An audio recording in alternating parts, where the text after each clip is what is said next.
Close. এই যে দেখুন আমাদের এটা অলরেডি বড় হয়ে গেছে। সাপোজ আমরা যদি এই অংশটাকে ডাইমেনশন দিই, এই যে লিনিয়ার ডাইমেনশন, এখান থেকে এটা ডাইমেনশন 10 mm। তারপর আছে ধরুন যদি হচ্ছে আমরা অ্যালাইন্ড এই অংশটার ডাইমেনশন দিই,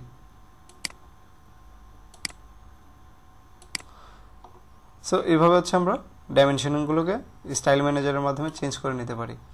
সো আমরা হোমে যাই, এই যে এখানে লিনিয়ার, তারপরে যদি ধরুন হচ্ছে এই সার্কেলের যদি রেডিয়াস দিতে চাই, এই যে দেখুন রেডিয়াস এখানে শো করতেছে। বা যদি আমরা এটাকে ডায়ামিটার দিতে চাই তাহলে হচ্ছে ডায়ামিটারে ক্লিক করব, সো এখানে এটা ডায়া বলে দিবে। সো এভাবে হচ্ছে আমরা ডাইমেনশনিং করতে পারি। তাছাড়া আর যদি আমরা হচ্ছে এই আর্কের লেন্থ